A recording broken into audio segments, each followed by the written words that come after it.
police with their first statement. It did not last long, but it was valuable. Here is what they said. Not prepared to talk about any identification, but there is one person dead and one at large, and that would synchronize with some of the information we got from the Boston Police Commissioner 10 minutes ago. The suspect at large said to be suspect number 2, that man that was shown to the public wearing a white hat. And I showed you an image the Boston Police Department put out a short time ago wearing a gray hoodie. When they acquired that image, it's not clear, it's not certain. Also, the image you have of both suspects, there he is in what appears to me some sort of gas station, perhaps, wearing a gray hoodie. It seems like it's Adidas on the front, but I'm not certain of that either. But that is the same profile of the image we saw from the profile of suspect number 2 at 5:15 earlier tonight. Also, and this is important, one police officer dead in Watertown, one police officer wounded.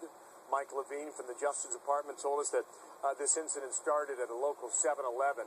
That's where the police officer, who was a campus police officer, was either working a night shift there and guarding that store, or perhaps he responded to an incident, but that is where that officer was shot and later died at a local hospital. This is quickly moving, and frankly, we do not have all the information that we'd like to at the moment, but we're trying to piece it together, step by step, and from town to town throughout the Boston community.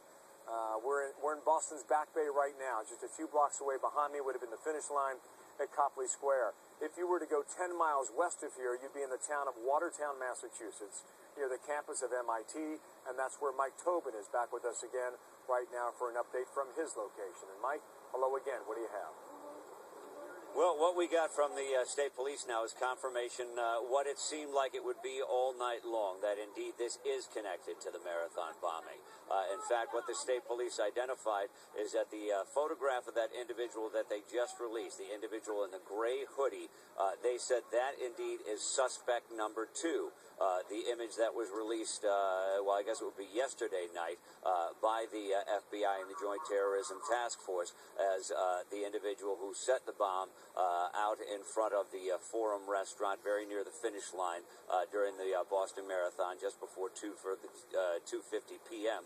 When the explosion happened. So now you have the big connection that we thought. They also described a really dynamic scene where you had an exchange of gunfire at the MIT campus. The chase that took about 5 miles, in which explosives were hurled out of the vehicle. It was a stolen Mercedes SUV, or I should say a carjacked Mercedes SUV that they drove to this location.